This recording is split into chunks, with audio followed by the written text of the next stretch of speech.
सिङाव थानाय गयबारि गामिनि सासे समाज सिबियारि लोगोसे फालांगिरि आरो समाज सेवक संघ होननाय मोनसे NGO नि सालायगिरि मानगोनां बिरखां बर' आरो बिथांजों दिनैनि दिनावहाय जोंनि बे इउपिपिएल दोलोखौ मोजां मोननानै गासैबो गावनि मानव संघ सेवकनि मावथि लोगोफोरा बिथांजों लोगोसेहाय दलित नोगोरै फैनानै जोंनि इउपिपिएल दोलोखौ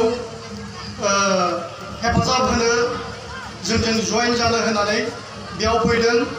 गिबियाव आङो बे समावहाय सारखौ नैबे जौसाङावहाय हांख्रायहरनो लुबैदों आरो लोगोसे बिथांजों जयनिं जाफागोन। जोंहा बेयाव गोबांथार दङ लिस्टआव, दा बिनिनो गेजेराव माखासेखौ आङो नैबे जोंनि जौसाङावहाय आङो खावलायहरनो लुबैदों। गिबियाव जोंनिनो मानगोनां बिरखां बर' प्रेसिडेन्ट मानव संघ सेवानि सारखौ आङो नैबे जोंनि जौसांनि सिगाङावहाय गोजौआव फैनानै बिदा गिदिरखौ नैबे जौसांनि गोजौआवहाय आङो खावलायहरदों।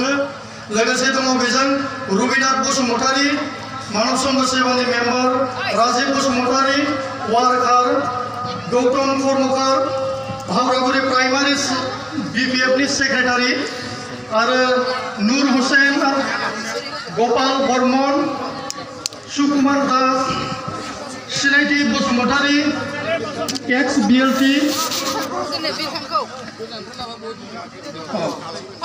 बे समावहाय आङो बिरखां बर' सारखौ जयनिं होनो थाखाय जोंनिनो मानगोनां नेहाथारि राजुकुमार नार्जारि सारखौ खावलायनाय जाबाय।